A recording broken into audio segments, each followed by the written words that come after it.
Boa noite, irmãos, graça e paz. Bem-vindos a mais um estudo bíblico aqui do nosso EB2. Estamos falando sobre o Velho Testamento, ou Antigo Testamento. Essa semana a gente vai dar continuidade ao estudo que foi iniciado na semana passada, ou retrasada, né? Para quem está assistindo online, no estudo de Êxodo, né? A gente vai falar um pouco sobre o confronto de Faraó com o Deus de Israel. Mas eu gostaria de, primeiramente, fazer um breve resumo da aula passada, onde a gente abordou um pouco da genealogia de Moisés, né? Onde a gente falou de onde ele veio, a gente explicou um pouco da distância entre a chegada de José e morte de José até o nascimento de Moisés, onde se passaram ali 4 gerações, 400 anos aproximadamente. E ali a gente falou um pouco sobre o plano de Deus na vida de Moisés, né? Como ele foi liberto por Deus da aniquilação ali dos bebês hebreus por parte de Faraó, porque se sentia ameaçado pelo tamanho que o povo de Israel tinha tomado ali dentro do Egito, e também porque ele tinha também ali uma força de trabalho muito grande, né? Então ele escravizou o povo hebreu para que pudesse mantê-lo controlado, né? Mantê-lo submisso. Então, hoje a gente vai falar um pouco sobre como Moisés confrontou o Deus de Israel, aliás, confrontou Faraó, perdão,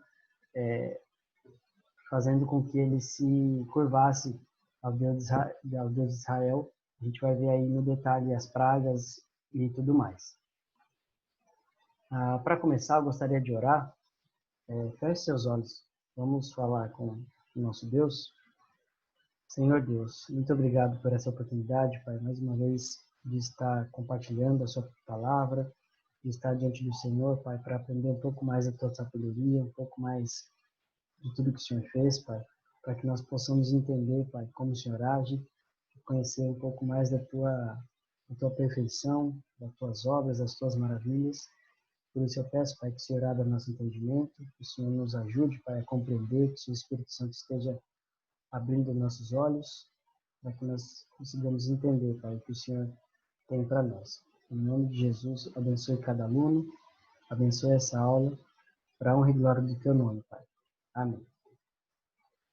Bom, então, a gente vai começar, hoje a gente vai trabalhar de 7 a 12, capítulo 7 a 12 de Êxodo, tá? Então, essa vai ser nosso recorte aqui de Êxodo, para a gente poder estudar mais aprofundadamente. Primeiramente, a gente vai ver como Deus coloca Moisés acima de Faraó, né? Antes de que tudo isso acontecesse, todas as pragas, todos os sinais e maravilhas que Deus fez ali no Egito, Deus já tinha colocado Moisés acima de Faraó. A gente vai lá em Êxodo 7, ler de versículo 10 a 12, que fala assim: Então Moisés e Arão se chegaram a Faraó e fizeram como o Senhor lhes ordenara. Lançou Arão o seu bordão diante de Faraó e diante dos seus oficiais, e ele se tornou em serpente. Faraó, porém, mandou vir os sábios e encantadores, e eles, os sábios do Egito, fizeram também o mesmo com as suas ciências ocultas. Pois lançaram eles, cada um seu bordão, e eles se tornaram em serpentes. Mas o bordão de Arão devorou os bordões deles. Todavia, o coração de Faraó se endureceu, e não os ouviu, como o Senhor tinha dito. Bom, então aqui a gente vê já um sinal de como Deus já queria se impor aos deuses do Egito, né? A gente vê que os sábios e os magos de Faraó conseguem até reproduzir, através das ciências ocultas, o que Arão fez, porém, a serpente de Arão, ela devora as serpentes dos sábios. Isso mostra a superioridade que Deus queria mostrar naquele momento aos deuses do Egito, né? E também dava uma prévia de como ele os derrotaria, né? Porém, a gente vê no capítulo 13 que isso não foi suficiente para que Faraó se dobrasse, se convencesse de que ele precisaria deixar os hebreus irem embora, né? Como Moisés tinha pedido a ele, como era o propósito de Deus através da vida de Moisés, né? Então a gente vê que havia já um propósito de Deus até no endurecimento do coração de Faraó, porque ele tinha como objetivo humilhar realmente os deuses do Egito e Faraó, além da própria libertação do seu povo. Então a gente consegue ver aí como Deus age no coração dele.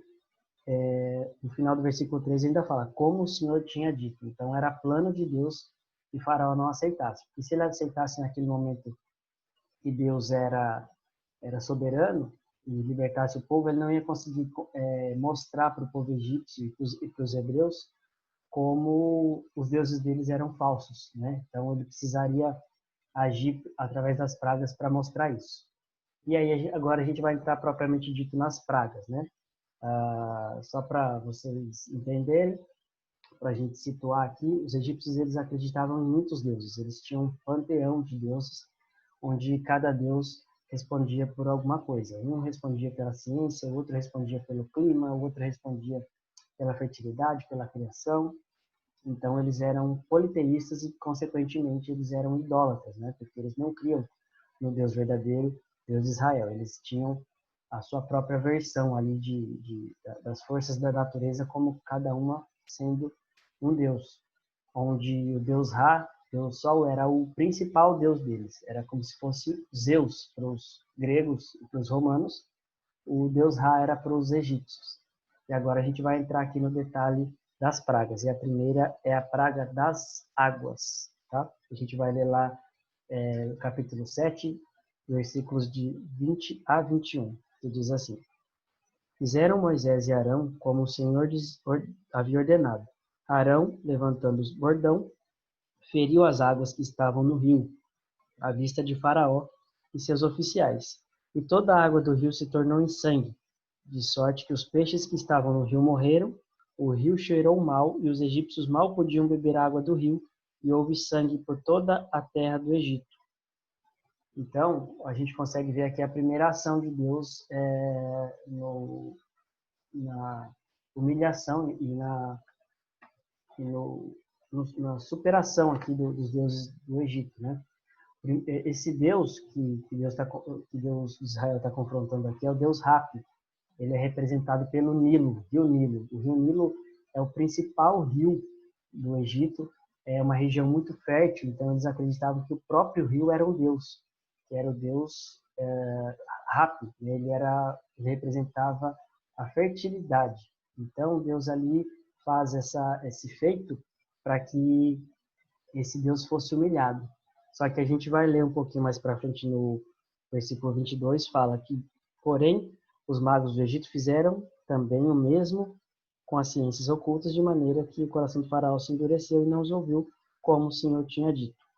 Então a gente vê aqui, mais uma vez, Deus permitindo que a ação dele fosse reproduzida ou imitada, para que o coração de Faraó ficasse mais endurecido e a soberba e o orgulho ficassem mais exacerbados, porque quanto mais orgulho e mais soberba a pessoa tem, mais cega ela fica, né? Então a gente consegue ver aqui que se ele entendeu que se os deuses deles conseguiam reproduzir, ou os magos conseguiam reproduzir, o Deus de Israel não era tão poderoso assim, né? E aí a gente passa para a segunda praga, que é a praga das rãs. Está lá já no capítulo 8, versículos 6 e 7, que fala assim: Arão estendeu a mão sobre as águas do Egito, e subiram rãs, e cobriram a terra do Egito. Então os magos fizeram o mesmo com suas ciências ocultas, e fizeram aparecer as rãs sobre a terra do Egito. Então, aqui a gente consegue enxergar, mais uma vez, Deus humilhando mais uma deusa, nesse caso, que é a deusa Heket. Ela era uma deusa representada por corpo de mulher e cabeça de rã. Ela era considerada a deusa ali da ambiguidade, né? Porque a rã, ela sobrevive tanto na terra quanto na água. Então, ela era um animal sagrado para os egípcios.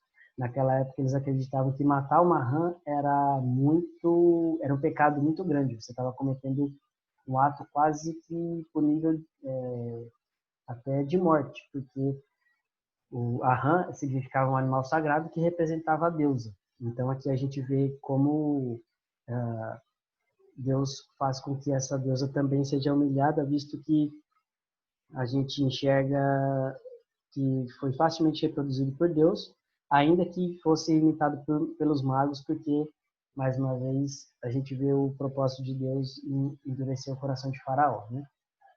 E aí a gente vai passar para a praga dos piolhos, que está lá no versículo 16 a 19, que fala assim: Disse o Senhor a Moisés: Dize a Arão: Estende o teu bordão e fere o pó da terra, para que se torne em piolhos toda a terra do Egito. Fizeram assim. Arão estendeu a mão com o seu bordão e feriu o pó da terra, e houve muitos piolhos nos homens e no gado. Todo o pó da terra se tornou em piolhos por toda a terra do Egito. E fizeram os magos o mesmo com suas ciências ocultas para reproduzirem piolhos, porém não o puderam, e havia piolhos nos homens e nos gados. Eu vou ler também o 19, que é para concluir. Então disseram os magos a Faraó: Isso é o dedo de Deus. Porém o coração de Faraó se endureceu e não os ouviu, como o Senhor tinha dito. Então, aqui a gente vê duas coisas importantes, né? Nesse caso, a praga dos piolhos, ela é representada aqui pelo deus Geb, né? Ele era o deus do conhecimento, da arte e da magia, né? Então, ele era o alvo dessa praga de Deus, né? Só que aí a gente consegue perceber duas coisas. A gente enxerga que, além dos magos não conseguirem reproduzir essa praga, porque eles estavam acometidos ali de provavelmente muita coceira, eles estavam ali passando pela consequência dessa praga, a gente também enxerga no versículo 12 que eles começam a reconhecer que isso é dedo de Deus. E ainda assim o faraó se endurece. Ele não admite a derrota, ele continua com o coração ali endurecido, mais soberbo ainda, e a gente vê que eles foram envergonhados porque eles não conseguiram reproduzir aquele feito, até porque eles não poderiam nem entrar na presença do Deus deles, porque eles estavam ali impuros, eles estavam cheios de piolhos, né? Então, eles foram até impossibilitados de tentar reproduzir aquela praga dos piolhos. E aí a gente chega na praga das moscas, né? Ela está em todo o capítulo 9 a partir do 20, mas a gente vai ler aqui mais objetivamente do versículo 21 ao 24, que fala assim: Do contrário, se tu não deixares ir o meu povo, eis que eu enviarei enxames de moscas sobre ti, e sobre os teus oficiais, e sobre o teu povo. Nas tuas casas, as casas dos egípcios se encherão desses enxames, e também a terra que eles estiverem. Naquele dia, separarei a terra de Gozen, em que habita o meu povo, para que nela haja enxames de moscas, e saibais que eu sou o Senhor no meio da terra. Farei distinção entre o meu povo e o teu povo. Amanhã se dará esse sinal. Assim fez o Senhor. E vieram grandes enxames de moscas à casa de Faraó e às casas dos seus oficiais e sobre toda a terra do Egito. E a terra ficou inundada, arruinada por esses enxames. Então, aqui a gente já consegue enxergar como Deus começa a fazer a diferença entre o povo dele e o povo egípcio, né? Ele ali conserva a terra de Gozem para o povo todo hebreu, e era uma terra, acredito que muito bem cuidada, porque todo o povo, a gente sabe que era um povo muito grande. No começo de Êxodo fala que era maior do que as estrelas, né? Mais populoso que as estrelas. Então a gente sabe que era uma terra já preparada por Deus muito antes, lá na época de José, para isso, né? Então, para esse propósito. Então, Deus começa a livrar o seu povo e também ele começa a fazer essa distinção. Então, toda a praga a partir das moscas começa a acometer apenas o povo egípcio, né? Só o povo egípcio é que sofre. O povo de Israel apenas observa lá da terra de Gozem, que foi a terra onde Deus separou para que eles fossem libertos dessas pragas, né? E aí a gente vai ler agora a praga das pestes dos animais. Está lá no capítulo 9, 4 a 7, que fala assim: E o Senhor fará distinção entre os rebanhos de Israel e o rebanho do Egito, para que nada morra de tudo o que pertence aos filhos de Israel. O Senhor designou certo tempo, dizendo: Amanhã fará o Senhor isso na terra. E o Senhor o fez no dia seguinte, e todo o rebanho dos egípcios morreu. Porém, no rebanho dos israelitas não morreu nenhum. Então, aqui a gente começa a ver outra ação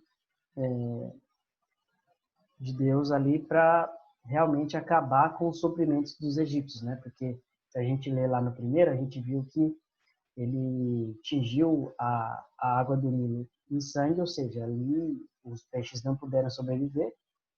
Então já acabou com parte ali do sustento, né, da subsistência ali dos egípcios, porque eles viviam muito do Nilo, né? Eles usavam para transporte, eles usavam para alimentação. Então, parte ali da economia e da alimentação dos egípcios foi afetada. E aqui a gente vê que a peste dos animais dizima os rebanhos, né? Tanto de gado, quanto de cavalo, quanto de ovelhas. Então, além de alimento, acabou com o transporte, porque eles transportavam de cavalo naquela época. Então, a gente vê uma ação assim gigantesca de Deus em acabar com todas os suprimentos ali dos egípcios, né? Aí, só para a gente entrar nesse detalhe, deuses Ptah e Ator, eles eram, e Deus Mênfis também, eles eram responsáveis pela fertilidade dos rebanhos, né? Então, a gente vê aí que esses dois deuses são humilhados porque se eles não podem cuidar dos rebanhos, eles para nada servem, né? E a deusa Ator, que é a deusa vaca, ela era também uma mulher, corpo de mulher e cabeça de vaca, representada por essa imagem, e eles eram os principais deuses da renovação e da criação. Então, eles foram humilhados aí porque eles não puderam fazer nada, só assistir. Os seus sacerdotes foram obrigados a só assistir a toda essa destruição do rebanho egípcio. Lembrando que lá no capítulo 9, versículo 4, Deus fala mais uma vez que faz distinção entre o rebanho de Israel e o rebanho do Egito, né? E aí a gente vai para a praga que começa a alcançar o faraó pessoalmente. Até agora ele viu o povo dele sofrer, os rebanhos sofrerem, mas essa praga começa a chegar na casa de ali de Faraó, né? A casa dos nobres, da casa real ali do Egito. Então a gente consegue ver uma sequência bem lógica e a gente percebe que não foram pragas aleatórias e nem em ordem aleatória. A gente consegue ver todo um planejamento de Deus em atacar essa instituição religiosa que o Egito tinha, né? Então agora a gente vai ver a praga das úlceras, que está lá no versículo 4 a 7 do capítulo 9. Desculpa, versículos 10 e 11 do capítulo 9.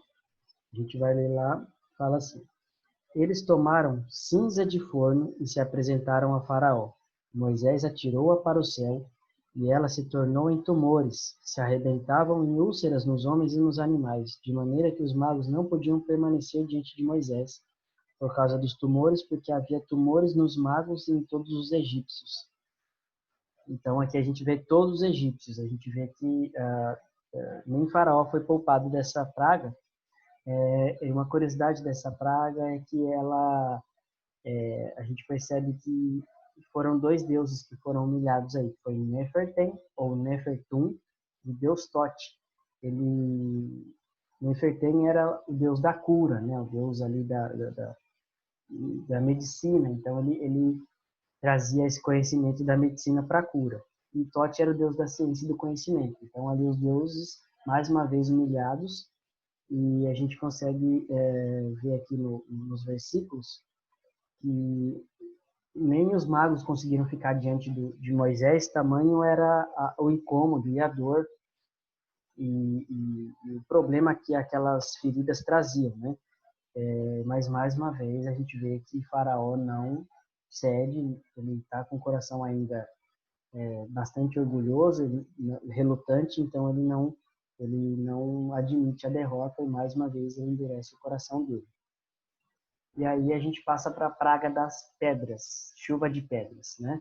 Que é para humilhação dos deuses Osíris e Íris, está lá no mesmo capítulo 9, de 22 a 26. A gente vai ler lá. Então disse o Senhor a Moisés: estende a mão para o céu e cairá chuva de pedras em toda a terra do Egito, e sobre homens, sobre animais e sobre toda a planta do campo na terra do Egito. E Moisés estendeu o seu bordão para o céu. O Senhor deu trovões e chuvas de pedras, e fogo desceu sobre a terra. E fez o Senhor cair chuva de pedras sobre a terra do Egito, de maneira que havia chuva de pedras e fogo misturado com a chuva de pedras tão grave, qual nunca houve em toda a terra do Egito, desde que veio a ser uma nação. Por toda a terra do Egito, a chuva de pedras feriu tudo quanto havia no campo, tanto homens como animais. Feriu também a chuva de pedras toda a planta e quebrou todas as árvores do campo.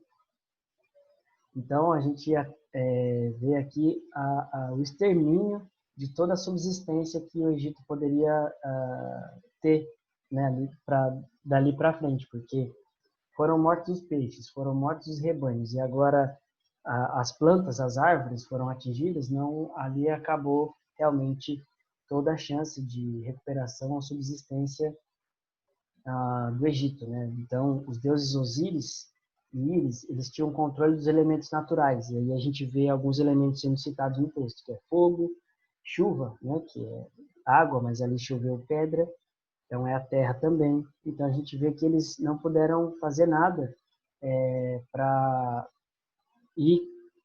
impedir, né, o Deus de Israel a fazer isso. E aí a gente consegue também ver como Deus é implacável, né? Ele não, mesmo que ele não veja a mudança, ele continua insistindo, porque ele tem o controle da situação, né? Então ele tinha um controle tanto das pragas quanto do coração de Faraó nesse momento. A gente consegue ver que cada vez mais Faraó cumpre o que Deus tinha dito a Moisés, né? Então, uma coisa que me chamou a atenção foi o versículo 20, tá um pouquinho antes do que a gente leu, que fala assim: quem dos oficiais de Faraó temia a palavra do Senhor, fez fugir os seus servos e o seu gado para as casas. Então, aqui, mesmo quem não era servo de Deus, quem não era hebreu, já começou a temer as palavras de Moisés, porque via que tudo que Moisés dizia acontecia. Então, eles começaram a temer e ouvir. Então, aqui eles já começaram a preservar os servos e o gado, porque por mais que eles não crescem no Deus de Israel, eles começaram a temer, porque eles viam a ação de Deus ali por meio de Moisés e Arão, e tudo que eles falavam acontecia ali à risca. Então, eles começaram a preservar e se precaver das pragas que eram anunciadas contra o Egito, né? E mais para frente, a gente vai ver, um pouquinho depois do que a gente leu, no versículo 27 do capítulo 9, fala assim: então Faraó mandou chamar a Moisés e Arão e lhes disse: esta vez pequei. O Senhor é justo, porém eu e o meu povo fomos ímpios. Orai ao Senhor, pois já bastam esses grandes trovões e chuva de pedras, e eu vos deixarei ir, e não ficareis mais aqui. Então aqui é a primeira vez que o orgulho começa a ser quebrado de Faraó, né? A gente enxerga ele já entregando os pontos, a gente já vê que ele diz que o Senhor, né, Deus de Israel é justo, mas eles pecaram contra o povo de Deus. Então, a gente consegue ver aqui a primeira vez que ele reconhece a soberania do Deus de Israel contra os deuses deles, né? E é interessante que no versículo 29, ele promete, né, que vai fazer a libertação do povo, e Moisés ora a Deus para que nada aconteça, para que aquela chuva de pedra cesse, né? E aí eu vou perguntar para vocês, quem nunca viu uma pessoa como Faraó, né? No versículo 34 fala assim: tendo visto Faraó que cessaram as chuvas e as trovões, tornou a pecar e endureceu o coração, ele e os oficiais E assim Faraó, de coração endurecido, não deixou ir os filhos de Israel, como o Senhor tinha dito a Moisés. Então, quantos de nós conhecemos pessoas que têm o coração orgulhoso, vem o dia mal, vem as dificuldades, vem às vezes as próprias consequências dos atos, das más atitudes delas, e elas nos procuram, porque sabem que nós somos cristãos e falam, olha, você poderia orar por mim, intercede pelo seu Deus lá por mim, será que ele não pode me ajudar? A gente vai lá, ora pela pessoa, a gente procura aconselhar, e aí a gente percebe que quando Deus livra a vida dela daquela determinada situação que ela está passando, ela volta às mesmas práticas, às velhas práticas. Então aqui fica como lição, né? Muitas vezes as pessoas procuram Deus na hora da necessidade, né? Na hora que o calo aperta, as pessoas correm para Deus e recorrem, mas elas não querem mudar. Elas querem mudança, mas elas não querem mudar. Então é uma coisa que a gente vê ainda nos dias de hoje, né? Então é uma coisa que não mudou. E aí a gente vai para a praga dos gafanhotos, que está lá já no versículo 10, versículos 13 a 15. Que fala assim: Estendeu, pois, Moisés o seu bordão sobre a terra do Egito, e o Senhor trouxe sobre a terra um vento oriental, todo aquele dia e toda aquela noite. Quando amanheceu, o vento oriental tinha trazido os gafanhotos.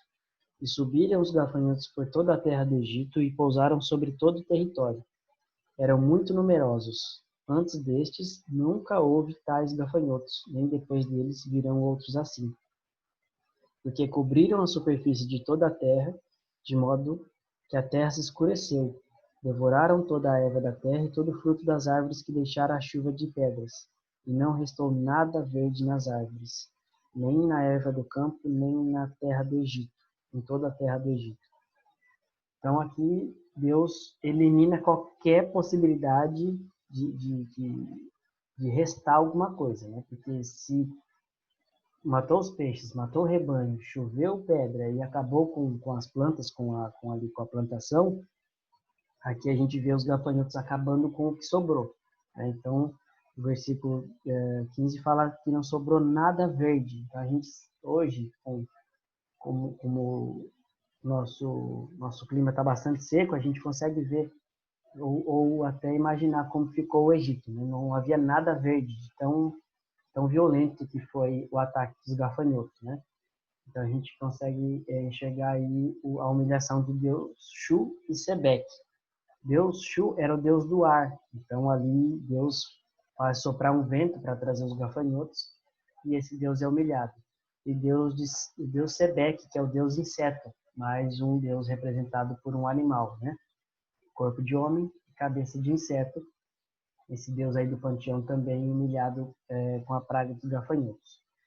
Uma curiosidade dessa praga é que nessa altura do campeonato até os faraós já estavam, até os oficiais do faraó já estavam aconselhando ele a libertar o povo, porque eles não aguentavam mais aquela sequência de desastres, sequência de pragas que eles estavam enfrentando. E lá no versículo 7, lá do capítulo 10, a gente vai enxergar isso claramente. Fala assim: Então os oficiais de Faraó lhe disseram: Até quando nos será por cilada este homem? Deixa ir os homens para que sirvam ao Senhor seu Deus. Acaso não sabes ainda que o Egito está arruinado? Então aqui a gente enxerga que o Faraó estava tão cego que nem com ali a ruína total do Egito, ele cedeu, né? Então, os oficiais precisaram até intervir. Eu acredito que isso não era nada comum, os oficiais darem conselhos. Eu acho que quem fazia isso eram os conselheiros reais, mas os oficiais estavam em tamanho desespero que eles já estavam até correndo risco de morte ali, de entrar na presença de Faraó sem a permissão e acabou que eles chegaram a apelar para Faraó libertar o povo. Tamanho era o desespero ali do povo egípcio, né? Porque o povo hebreu estava preservado, não estava sofrendo, eles não estavam com pressa. Já os egípcios tinham pressa para que isso acabasse, porque eles estavam sofrendo muito e não viam mais nem chance de reconstrução do império depois de tudo isso que tinha acontecido, né? E aí a gente vai para a penúltima praga, que é as trevas. está lá no versículo 22 e 23 do capítulo 10. Fala o seguinte: estendeu, pois, Moisés a mão para o céu, e houve trevas espessas sobre toda a terra do Egito por 3 dias. Não viram uns aos outros, e ninguém se levantou do seu lugar, por 3 dias. Porém, todos os filhos de Israel tinham luz em suas habitações.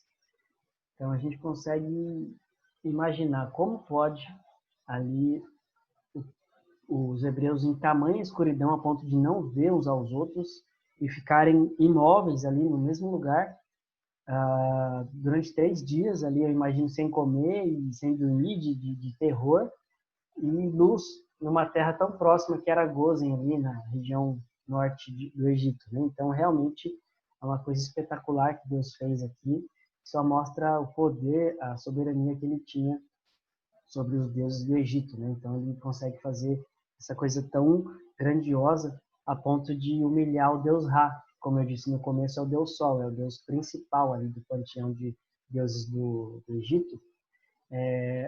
E é um detalhe importante que Deus Ra era entendido como o pai de Faraó. Faraó, ele era uma personificação de Horus, né, que é filho de Ra, filho do Deus Sol. Então, até o próprio Faraó era visto como uma divindade, ele era filho de Ra. Então, nesse momento, é como se ele tivesse, como se o Deus Israel tivesse humilhado o pai de Faraó, que era o Deus Ra. Então, foi realmente, se a gente for pegar a sequência, ele humilhou todos os deuses do Egito, um após o outro, de forma sistemática, até que todos fossem ali humilhados e tivesse perdido toda a sua credibilidade perante o povo, né? E aí a gente vai para a praga mais, eu acredito, mais famosa, né, que a gente conhece, que é a morte dos primogênitos. Ela acho que é a praga mais importante, porque ela explica muita coisa para nós cristãos, né, não só para os judeus naquela época, porque aquilo foi a prefiguração ali do sacrifício de Jesus, mas também foi a instituição da Páscoa. Então, a Páscoa ela é comemorada pelos judeus por causa dessa data, né? Pelo livramento que Deus deu nessa praga. Então, a gente vai ler do capítulo 11, de 1 a 8, que fala assim: Disse o Senhor a Moisés: Ainda mais uma praga trarei sobre Faraó e sobre o Egito. Então vos deixará ir daqui. Quando vos deixar, é certo que vos expulsará totalmente. Fala agora aos ouvintes do povo que todo homem peça ao seu vizinho e toda mulher à sua vizinha objetos de prata e ouro. E o Senhor fez com que o povo encontrasse favor da parte dos egípcios. Também o homem Moisés era muito famoso na terra do Egito, e aos olhos dos oficiais de Faraó e aos olhos do povo. Moisés disse: Assim diz o Senhor: cerca da meia-noite passarei pelo meio do Egito, e todo primogênito da terra do Egito morrerá, desde o primogênito de Faraó que se assenta no trono, até o primogênito da serva que está junto a Mó, e todo primogênito dos animais. Haverá grande clamor em toda a terra do Egito, qual nunca houve, nem jamais haverá. Porém, contra nenhum dos filhos de Israel, desde os homens até os animais, nem ainda um cão rosnará, para que saibais que o Senhor fez distinção entre os egípcios e os israelitas. Então, todos os teus oficiais descerão a mim e se inclinarão perante mim, dizendo: Sai tu e teu povo que te segue, e depois sairei. E ardendo em ira se retirou da presença de Faraó. Então aqui a gente percebe o recado claro de que Deus estava dando um ultimato, né, em Faraó. E a gente percebe também a seriedade dessa praga, né? Porque até então Faraó tinha sido acometido de alguns problemas, digamos assim, mas ele não tinha sofrido perdas definitivas, né, pessoais. Mas aqui Deus promete matar o primogênito, né? Todo primogênito do Egito, inclusive o filho de Faraó. Então, isso acho que é a praga mais simbólica aqui, porque ela vai nos dizer bastante, né? Como eu disse, para nós cristãos. E aí a gente vai ler também o 29 e 30 que fala assim. Aí já é o 12, tá? 12, 29 e 30. Aconteceu que à meia-noite feriu todos os primogênitos da terra do Egito, desde o primogênito de Faraó que se assentava no trono até o primogênito do cativo que estava na enxovia, e todos os primogênitos dos animais. Levantou-se Faraó de noite, ele e todos os seus oficiais os egípcios, e fez grande clamor no Egito, pois não havia casa em que não houvesse morto. Então, a gente imagina, né? Todo mundo acordar de madrugada e ter seu filho mais velho, ou todo o filhote, o bezerro, o potro ali, todos os mais velhos mortos, né? Imagina o terror que isso trouxe ao povo egípcio, né? Então a gente percebe que tamanho foi o terror, já tinham ficado no escuro, já tinham passado por tudo que passaram com as outras pragas, e aí a gente vê perdas definitivas de vidas pela teimosia e pelo endurecimento do coração de Faraó, né? E a gente vai ver um detalhe muito importante que é a instituição da Páscoa, né? Ela está no mesmo capítulo 12, a gente vai ler o 12, 3, e depois a gente lê de 7 a 13 para a gente entender como se deu esse grande feito de Deus. O 3 fala assim: Falai toda a congregação de Israel, dizendo: aos 10 deste mês, cada um tomará para si um cordeiro, segundo a casa dos pais, um cordeiro para cada família. Aí a gente vai pular lá para o 7. Tomarão do sangue e o porão em ambas as ombreiras e na verga da porta, nas casas em que o comerem. Naquela noite, comerão a carne assada no fogo, com pães asmos e ervas amargas a comerão. Não comereis do animal nada cru, nem cozido em água, porém assado ao fogo, a cabeça, as pernas e a fressura. Nada deixareis dele até pela manhã, o que porém ficar até pela manhã queimá-los-eis. Desta maneira o comereis, lombos cingidos, sandálias nos pés e cajado na mão, comê-lo-eis à pressa, é a Páscoa do Senhor. E aí a gente entra aqui no 12 e 13 que a gente leu anteriormente, né, que vai falar: porque naquela noite passarei pela terra do Egito e ferirei na terra do Egito todos os primogênitos, desde os homens até os animais. Executarei juízo sobre todos os deuses do Egito. Eu sou o Senhor. O sangue vos será por sinal nas casas em que estiveres, quando eu vir o sangue, passarei por vós. E não haverá entre vós praga destruidora quando eu ferir a terra do Egito. Então, no versículo 7, a gente consegue, no 3 e o 7, a gente vê uma prefiguração do sacrifício de Jesus, né? Porque a gente vê aqui que cada família teria que ter para si um cordeiro, eles usariam o sangue, beberiam o sangue e passariam nas ombreiras da porta, né? Nos batentes da porta da casa de cada um, e aquele sangue faria com que a morte não levasse os primogênitos de quem estava ali naquela casa. Então, a gente já consegue enxergar uma correlação com o sacrifício de Jesus, porque a gente sabe que o sangue de Jesus é que nos livrou da morte, da condenação eterna, da perdição. Então, a gente consegue enxergar essa prefiguração do Cordeiro, né? O Cordeiro livrando o povo, né? E aí a gente consegue também enxergar o significado da Páscoa, né? Porque Páscoa, se a gente for analisar a palavra hebraica, é pechá ou pachá, que significa passar, passagem, passar por cima. Então a gente vê o porquê a Páscoa é tão importante para os judeus, né? E muito mais para nós, porque Jesus trouxe um novo significado para a Páscoa, né? Ele trouxe a nossa redenção, ele trouxe a nossa justificação, né? Então, o sacrifício de Jesus, ele já estava aqui no Velho Testamento muito presente, né? E ele vai lá ser cumprido totalmente no Novo Testamento com a sua morte e ressurreição. Então, essa é um detalhe muito importante que a gente enxerga aqui no capítulo 12, né? E eu acho interessante também, se a gente voltar lá na história do comecinho lá de Êxodo, a primeira conversa que Moisés tem com o faraó na volta, né? Em seu regresso, a gente enxerga o aviso de Deus ao faraó, né? está lá no capítulo 4, versículos 22 a 23, que fala assim: Dirás a Faraó, assim diz o Senhor, Israel é meu filho, meu primogênito. Digo-te, pois, deixa ir meu filho, para que me sirva.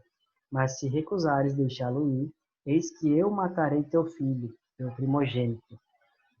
Então, muito antes das pragas, muito antes de tudo isso acontecer, Deus já havia avisado a Faraó que faria isso se ele não libertasse o povo, mas ainda assim ele endureceu o coração. E aqui eu acho interessante como Deus se refere a Israel como meu primogênito, né? Mas a gente se pergunta, Israel não era um povo? Não era mais numeroso do que as estrelas do céu ou a areia? Na verdade, aqui Deus está fazendo uma relação com Jacó, porque Jacó, após a luta com o anjo que a gente viu nas aulas anteriores, ele é chamado de Israel, né? Então, aqui ele faz uma correlação com o povo sendo um, que é Jacó, né? Jacó era o primogênito do Senhor, foi o filho escolhido para ser ali o pai do povo de Israel, né? Quanto nação. Então, a gente vê aqui que Deus pede a libertação do primogênito, ou seja, do filho dele, mas se não acontecesse, ele levaria o filho de Faraó. E foi o que aconteceu. A gente vê que a palavra aqui ela é perfeita, né? A gente consegue ver a seriedade com que Deus leva a palavra dele, né? Então, a gente muitas vezes acaba esquecendo dessa seriedade, mas a palavra dele diz que céus e terras passarão, mas a palavra dele não há de passar. Então, a gente precisa sempre se lembrar disso e lembrar o temor que isso deve trazer em nós, porque a palavra dele ela sempre vai ser cumprida. E agora a gente vai falar um pouco sobre como o Faraó tenta ali negociar, tenta colocar algumas concessões na libertação do povo, né?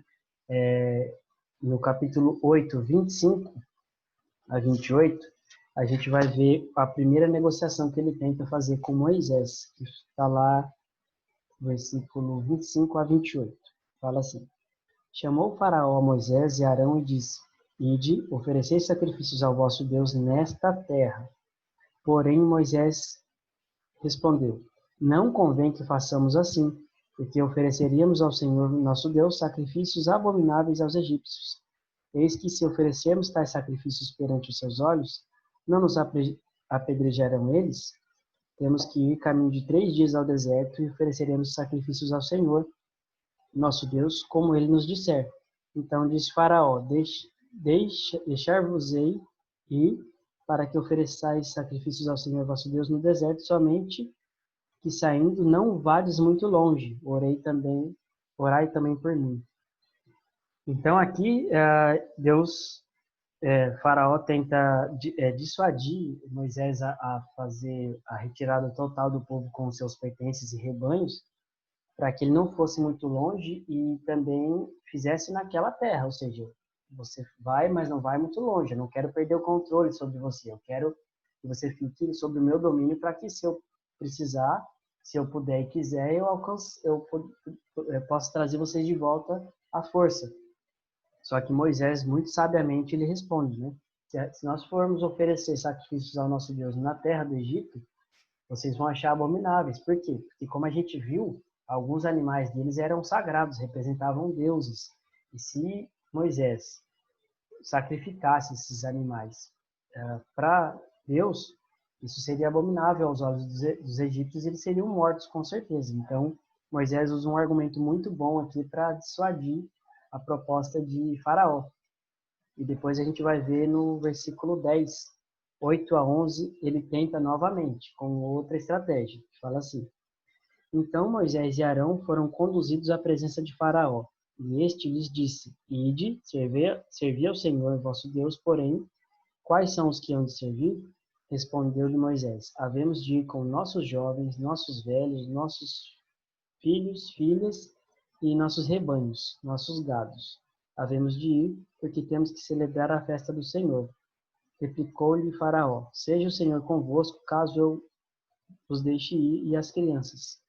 Vede pois tendes convosco más intenções.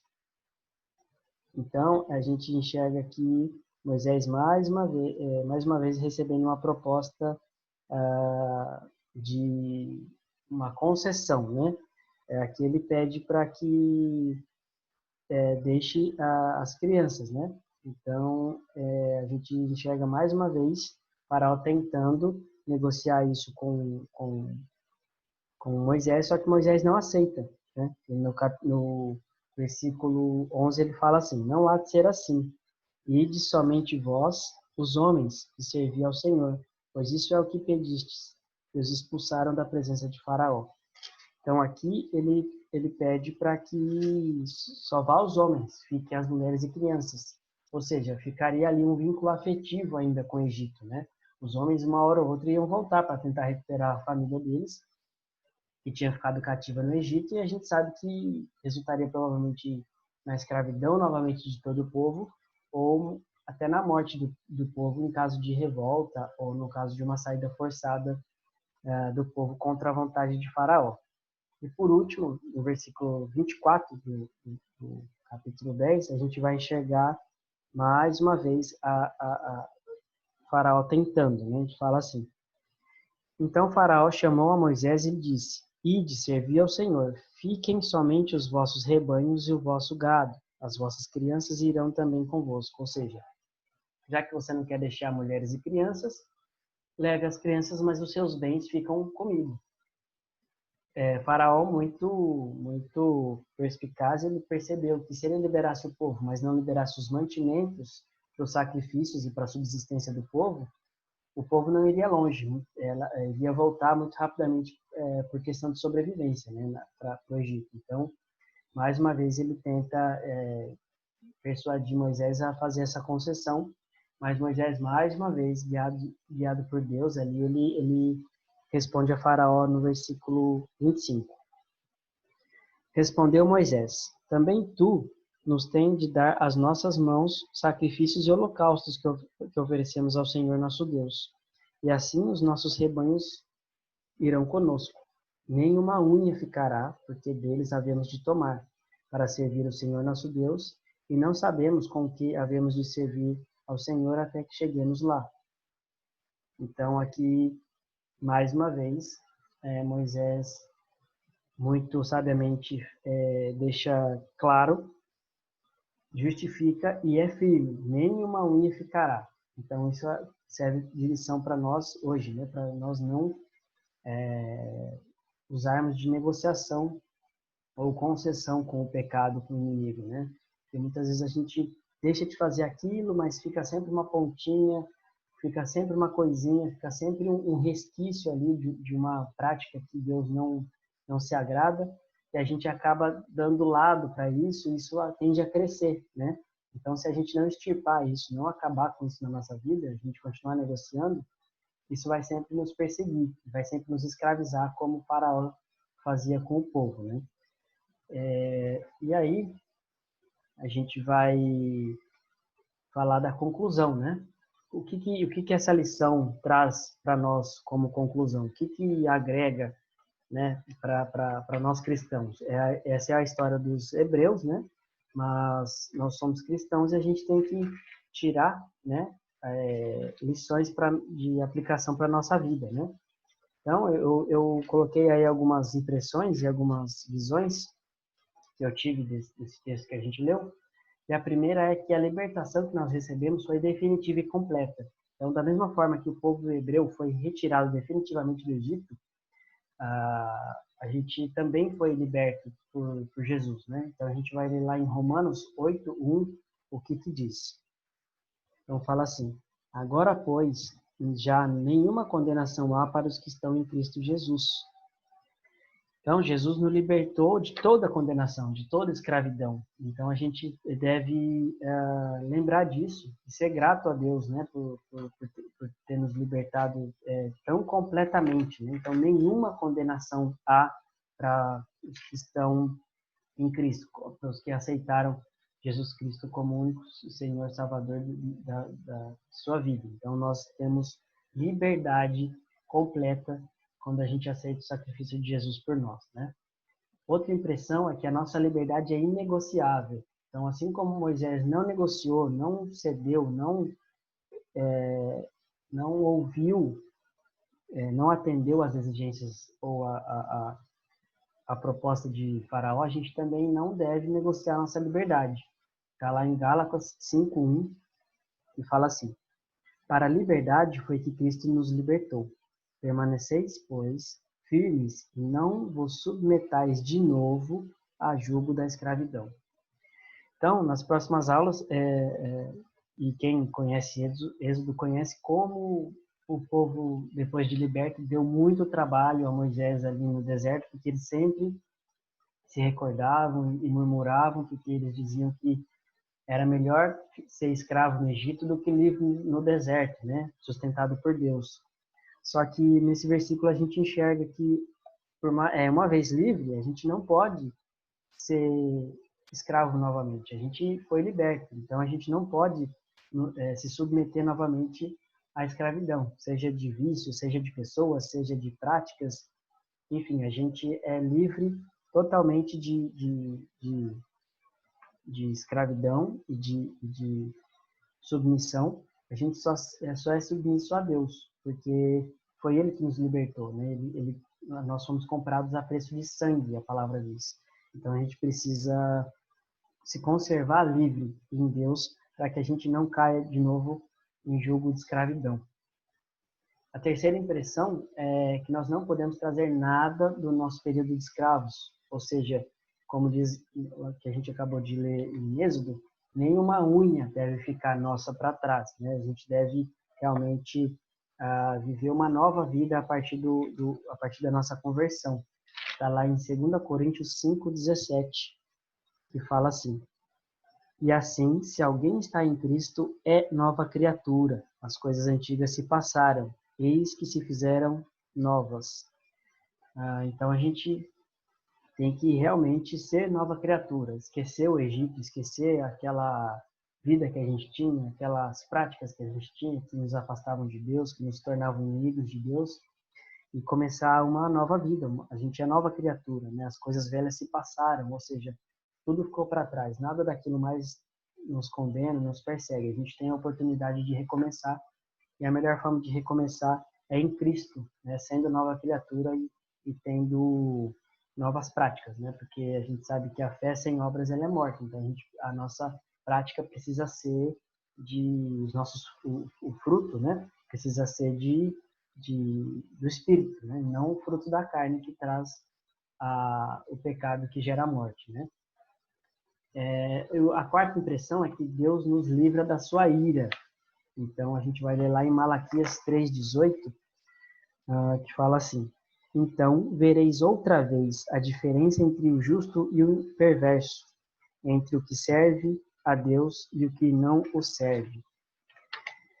Não sei você, irmão, que está assistindo essa aula, mas eu tenho visto cada vez mais essa diferença de quem serve e quem não serve a Deus. E ainda mais nesses tempos difíceis que a gente tem vivido, de crise, de pandemia, de falta de certeza do futuro.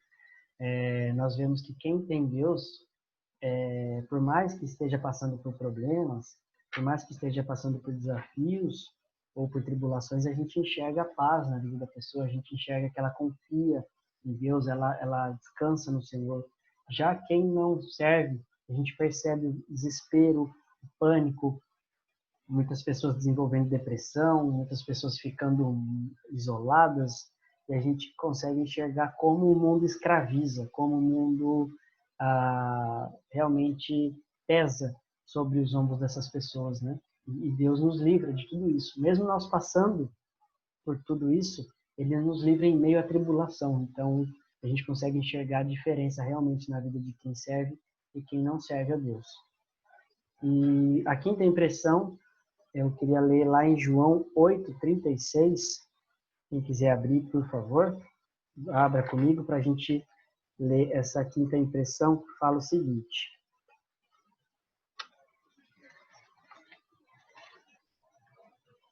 João 8:36 fala assim: se, pois, o Filho vos libertar, verdadeiramente sereis livres. Então, a gente enxerga aqui que só Jesus pode nos libertar. só o Filho de Deus pode nos libertar, através do sacrifício dele, através da ressurreição dele, através da justificação do, ali onde ele apagou todos os nossos pecados, ele pagou os nossos pecados ali com preço de sangue, a gente foi liberto. Então, a gente não pode se enganar. Por mais que o mundo de hoje traga a filosofia do pensamento positivo, você pode se libertar, você mesmo pode fazer isso, troque seu mindset, que você vai conseguir alcançar seus objetivos. A palavra não diz isso. A palavra diz que se o Filho nos libertar, a gente será livre. Se a gente não for liberto por Jesus, por mais que a gente tenha uma ilusão, por mais que o mundo traga isso, que o inimigo tente criar uma fantasia de que nós somos libertos, a gente continua sendo escravo. Então, muitas pessoas vivem no Egito achando que são livres. E a gente vê que só Jesus pode nos libertar. Ninguém pode libertar a si mesmo. E a última impressão que eu queria deixar é que nós somos chamados a libertar os cativos.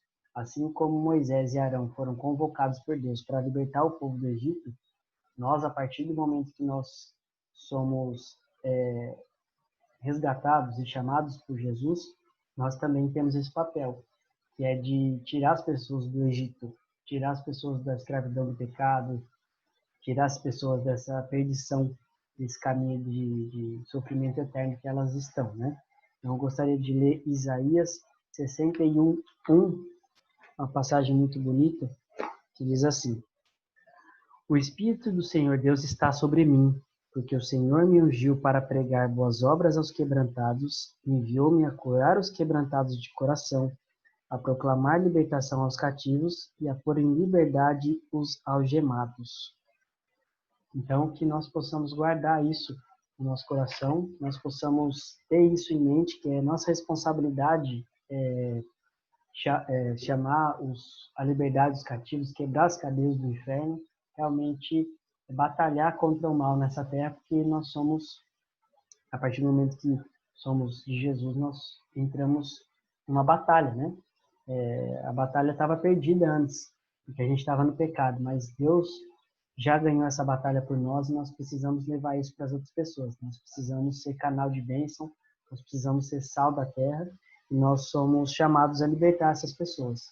Então, muitas vezes a gente acha que o perdido está longe, muitas vezes está do nosso lado e às vezes a gente acaba perdendo a oportunidade de falar do amor de Deus para essa pessoa e a gente acaba negligenciando isso e às vezes a pessoa precisa muito ouvir aquilo, ela está perto de nós não por acaso, então a gente precisa exercer isso a todo tempo para que nós possamos realmente fazer jus ao ID, né, que Jesus deixou para nós, que é ID a todos os cantos, né, para fazer discípulos, né, e para batizá-los em nome do Pai, do Filho e do Espírito Santo. Então, que isso possa estar no nosso coração, que nós não deixemos que sejamos escravizados novamente, uma vez que somos livres, e que não deixemos de falar do amor de Deus, porque muitas pessoas têm sofrido com o Egito, com essa escravidão na vida delas.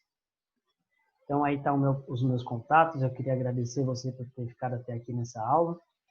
Eu queria incentivar vocês a continuarem lendo Êxodo, para a gente poder debater nas próximas aulas. Podem mandar as dúvidas por e-mail. Nós voltamos já com as aulas presenciais. Se você quiser nos prestigiar lá com a sua presença física ali na nossa igreja, as aulas já voltaram e são todo domingo das 9 às 10. Vai ser um prazer ter vocês lá. Então, eu gostaria de encerrar com uma oração para que nós possamos concluir essa aula. Feche seus olhos. Senhor Deus, muito obrigado, Pai, pela sabedoria que o Senhor colocou na Tua palavra. Obrigado pelo acesso que nós temos a ela, Pai, porque nós sabemos que ali está toda a sabedoria, está tudo que nós precisamos saber, Pai, para nos relacionarmos com o Senhor, para fazer o que o Senhor quer, para que nós possamos conhecê-lo mais e mais, para que nós possamos cumprir o Teu propósito nessa terra. Pai. Que o Senhor coloque em nós o desejo, Pai, o seu Espírito Santo nos encha para que nós possamos proclamar as boas novas, Pai. Que nós possamos libertar os cativos, que nós possamos tirar essas pessoas das trevas, do Egito, que essas pessoas muitas vezes vivem, Pai. Que o Senhor nos abençoe, que o Senhor nos livre. Não permita, Pai, que nós sejamos mais uma vez escravos de qualquer que seja essa escravidão, Pai. Porque o Senhor nos chamou para a liberdade. Por isso nós te agradecemos, Pai, por tudo que o Senhor tem feito, por essa aula. Abençoe cada aluno, Pai. Que eles possam continuar firmes no estudo e no conhecimento da Tua palavra, Senhor. Eu já te agradeço e te peço em nome de Jesus. Amém. Deus te abençoe. Um abraço, até a próxima aula. Tchau, tchau.